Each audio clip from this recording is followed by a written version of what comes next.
মানুষ কেন লাইন ধরে নির্বাচন দিবে সেই পুরনো কাঠামোর পুরনো ব্যবস্থাপনার মধ্য দিয়ে?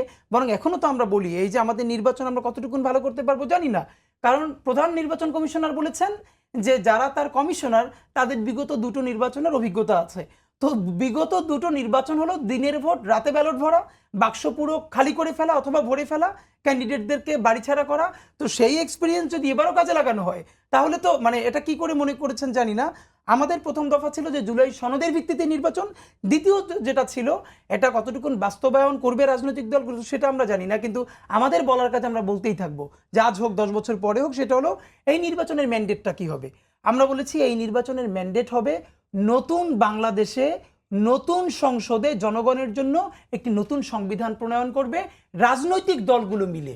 কারণ এই যে মুজিববাদী বাকশালী ফ্যাসিবাদের সংবিধান, এই সংবিধানকে বেগম জিয়া পর্যন্ত বলেছিলেন যে এটাকে ছুঁড়ে ফেলা হবে।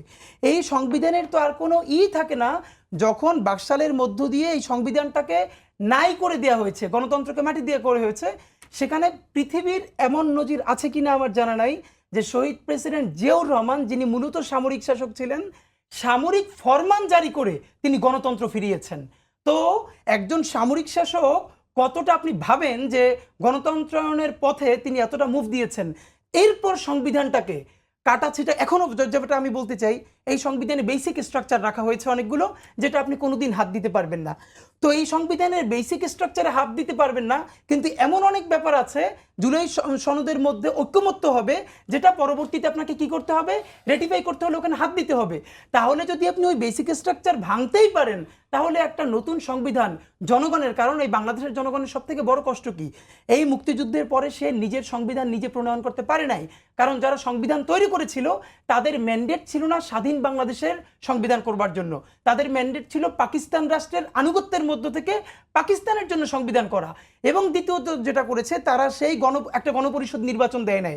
তৃতীয়ত তারপরে তারা যেটা করেছে, এই সংবিধানের প্রস্তাবনা পর্যন্ত ভারত থেকে লিখে দেওয়া হয়েছে, যেটা এখন দুনিয়ার সবাই জানে। চতুর্থত 1973 যে প্রথম কারচুপির নির্বাচন, ভোট চুরির নির্বাচন, যেটা জাতির জনক বঙ্গবন্ধু শেখ মুজিবুর রহমানের নেতৃত্ব হয়েছে, এবং বঙ্গবন্ধুর বিপরীতে যিনি নির্বাচনে দাঁড়িয়েছিলেন তাকে গুম পর্যন্ত করা হয়েছে, এটা মিডিয়া আজ পর্যন্ত কেউ বলে না। এটা হলো বাংলাদেশের পরিণতি। তো সেই সংবিধানকে আমাদের জান পরাণ দিয়ে টিকিয়ে রাখতে হবে। আবার বলা হয় যে দেখেন, আমি আপনাকে বলতে পারবো ফ্রান্সে এখন পর্যন্ত কয়টা রিপাবলিক হয়েছে, মনে হয় 5টা রিপাবলিক হয়ে গেছে। স্বাধীনতার পরে স্বাধীনতা আসছে পৃথিবীর অনেক দেশে, first Republic, second Republic, third Republic. এর মানে কোন দেশের সংবিধান এটা কোরআন শরীফ বা বাইবেল না। তা আমরা চাই জুলাই সনদের ভিত্তিতে নির্বাচন হবে, সেই নির্বাচনের পরে নতুন বাংলাদেশে নতুন সংসদ একটি নতুন সংবিধান উপহার দিবে। বিএনপির তরফ থেকে বলা হয়েছে, সম্ভবত খসরু ভাই বলেছেন আপনি অথবা আর কেউ, যে আমরা রাজপথের পাঠ শেষ করে এসেছি, এখন আমরা জনগণের দিকে যাব। এটা বিএনপির তরফে ভেরি গুড স্ট্যান্ড। এখন যদি প্রশ্নটা উল্টো মতো হতো, ধরেন এই ঐক্যমত্য কমিশন সিদ্ধান্ত নিল পিআর পদ্ধতিতে ইলেকশন করবে, তো তখন বিএনপি কি করতে হতো? বিএনপির তো রাজপথে আন্দোলন করতে হতো। তখন বিএনপিকে কি বলতে হতো? যে আমরা জনগণের ভোটাধিকার বা ইনসাফ নিশ্চিত করবার জন্য আমরা রাজপথে আছি। সুতরাং কারোর জন্য রাজপথে থাকা কমফোর্টেবল, কারোর জন্য রাজপথে না থাকাটা কমফোর্টেবল, যে যার পলিটিক্স টুকুন করবে, এটুকুন আমাদের ভেরি ক্লিয়ার। কিন্তু আমাদের একটা বটম লাইন ঠিক করতে হবে, কাউরে পছন্দ না হলে আমরা অন্য দেশে পাঠাই দিব, অমুকের মতো পরিণতি হবে। বিএনপির মতো দলকে বলা যাবে না যেই পরিণতি হাসিনার হয়েছে সেটা বিএনপির হবে না, এইটা বলা যায় না।